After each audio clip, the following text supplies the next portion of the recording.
এটা বিষয়ে কিন্তু দীর্ঘকালীন আলোচনা চলছে। সংবিধান যারা বিশেষজ্ঞ রয়েছে তাদের সাথেও আলোচনা চলছে, কারণ ভারতে এই মুহূর্তে বাংলাদেশের যে দূতাবাসগুলো কাজ করছে সেই দূতাবাসগুলো নতুন যে সরকার তাদের বৈধতা অর্জন করতে হবে। দূতাবাসগুলো কিন্তু এই মুহূর্তে প্রায় কার্যক্ষম অবস্থায় রয়েছে, কোনোরকম কিন্তু তাদের কোনো কাজই নেই। দূতাবাসগুলি থেকে কিন্তু প্রধানমন্ত্রী শেখ হাসিনার অর্থাৎ সদ্য বিদায়ী প্রধানমন্ত্রী শেখ হাসিনার যে ছবি, সেই ছবি কিন্তু ইতিমধ্যেই নামিয়ে দেওয়া হয়েছে। ফলে সেখানেও কিন্তু তার যে যাওয়া বা সেখানেও তার যে নিজের কাছের লোক খুঁজে পাওয়া, সেটা কিন্তু তার যেরকম সমস্যা হচ্ছে, পাশাপাশি ভারত সরকারের কাছেও কিন্তু গলার কাটা হয়ে দাঁড়িয়েছেন তিনি। ভারত সরকার চাইছে নতুন বাংলাদেশের যে সরকার আসছে তার সাথে সুসম্পর্ক গড়ে তুলতে। ভারতের যে বাংলাদেশ দূতাবাস তাদের এই সরকারের সাথে, অর্থাৎ যে তত্ত্বাবধায়ক সরকার আসবে তাদের সাথে একটা সুসম্পর্কের ব্রিজ নতুন করে তৈরি করতে। দর্শক, শুরুতেই এই ভিডিওটি দেখার কারণ আছে। এটি ভারত থেকে ভারতের সাংবাদিক বলছে যে শেখ হাসিনা যে এখন নয়াদিল্লিতে আছে এটা গলার কাটা। গলার কাটা এই কারণে, এখন শেখ হাসিনা হচ্ছে গণহত্যার নির্দেশদাতা। এখন গণহত্যার নির্দেশদাতা, বাংলাদেশে গণঅভ্যুত্থানের মধ্য দিয়ে তার পতন হয়েছে। তো সেই ব্যক্তিকে ভারতে রাখা মানে হচ্ছে বাংলাদেশের যে নতুন সরকার আসবে সেই নতুন সরকার এটি ভালোভাবে নেবে না। তাহলে ভালোভাবে যদি না নেয় তাহলে ভারতের সাথে সম্পর্কের একটা টানাপোড়েন হবে। তো এই রিপোর্টেই বলা হচ্ছে যে তাহলে কি হবে, ভারত সরকার চাইছে যে শেখ হাসিনা যোগাযোগ করে নতুন কোনো দেশে চলে যাক, অর্থাৎ কোনো রাজনৈতিক আশ্রয়। কিন্তু এখন পর্যন্ত কোনো দেশ থেকে তার রাজনৈতিক আশ্রয় মেলেনি। এবং না মেলার একটি কারণ হচ্ছে যে নয়াদিল্লিতে এবং কলকাতায় বাংলাদেশের দুটি মিশন আছে। দুটি মিশন থেকে শেখ হাসিনার ছবি তারা নামিয়ে ফেলেছে এবং তারা এখন শেখ হাসিনাকে ওন করে না।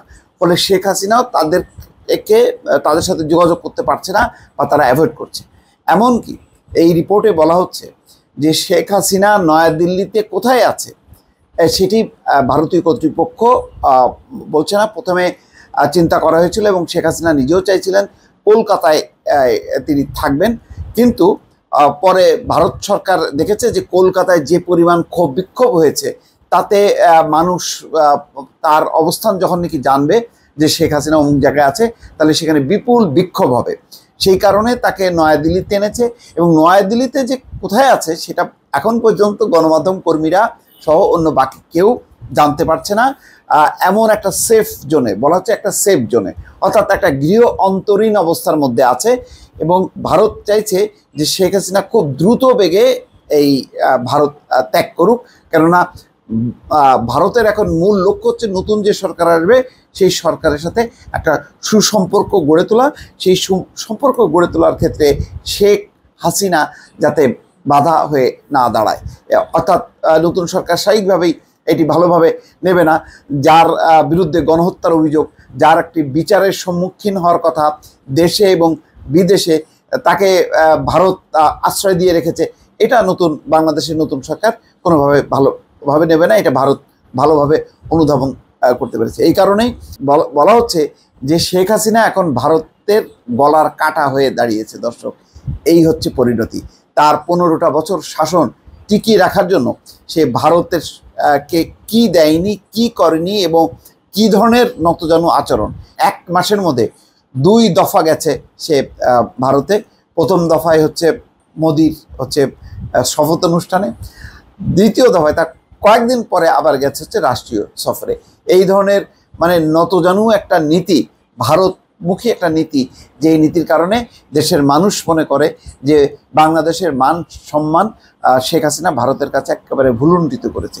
কিন্তু শেষ পর্যন্ত ভারতও কিন্তু তার প্রতি যে এখন কৃতজ্ঞ থাকবে, তাকে যে আশ্রয় দেবে, ভারতে রাখবে, সেটিও তারা চাচ্ছে না। এবং ভারত মনে করে যে সে দ্রুত যাতে চলে যায় এবং সেটি তাদের প্রত্যাশা। চলে যাওয়ার মধ্য দিয়ে ভারত এই নতুন সরকারের সঙ্গে সম্পর্ক রাখতে চায়। দর্শক, সর্বশেষ পরিস্থিতি হলো এই যে শেখ হাসিনা ভারতের কোথায় আছে সেটিও একেবারে গোপন রেখেছে ভারতের সরকার, তার নিরাপত্তা জনিত কারণে। কেননা দিল্লিতেও ব্যাপক বিক্ষোভ হয়েছে শেখ হাসিনার বিরুদ্ধে। দর্শক, ভালো থাকবেন। আল্লাহ হাফেজ।